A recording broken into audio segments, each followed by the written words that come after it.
Bonjour monsieur, dames, et bienvenue à mon émission consacrée au cinéma. Aujourd'hui, on va aborder un sujet tabou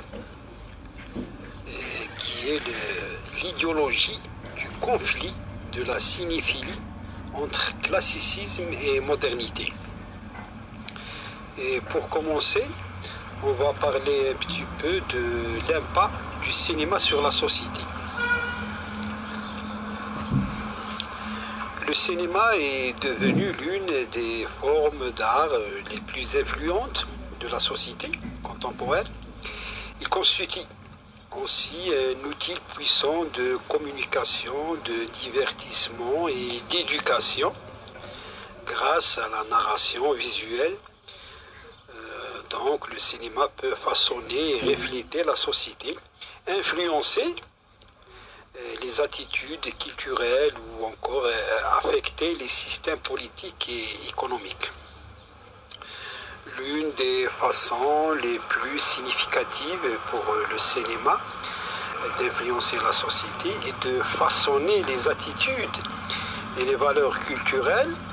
Les œuvres cinématographiques ont la capacité de présenter de nouvelles idées et perspectives au public, en remettant en question les normes, les préjugés de la société.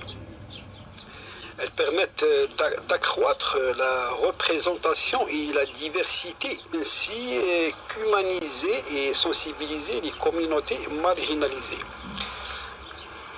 Le cinéma est également un puissant outil éducatif. Les documentaires en particulier peuvent apporter des précieuses connaissances sur un large éventail de sujets, de la politique à la justice sociale, etc., etc.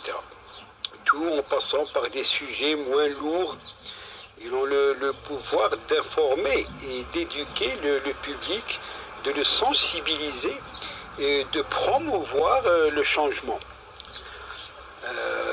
Par ailleurs, le cinéma est en mesure d'influencer les systèmes politiques et économiques, comme je disais auparavant. Les films qui se concentrent sur des questions politiques, telles que la corruption et les inégalités sociales, ce genre de films peuvent inciter les spectateurs à agir et exiger des changements. Les documentaires peuvent sensibiliser aussi le public à des questions sociales, entraînant des changements dans les politiques et les réglementations. Un exemple concret de ce genre de documents, ceux de Jean Rouck, réalisés en Afrique, comme Moi Noir, etc. Il y a aussi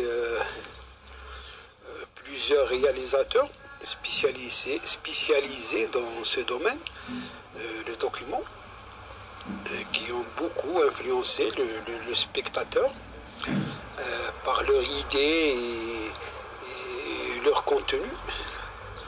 Bon, bref, en plus de l'impact sur la culture et l'éducation, le cinéma peut de plus avoir un effet considérable sur l'économie, sur l'industrie.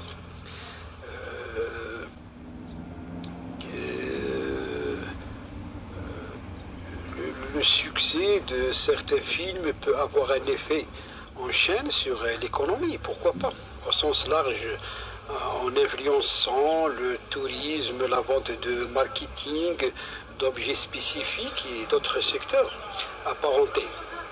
Bon, enfin, avoir un impact significatif sur les individus, leur permettant d'échapper à la réalité et leur apportant un soutien émotionnel et psychologique. Les films ont la capacité de susciter de fortes réactions émotionnelles, du rire aux larmes,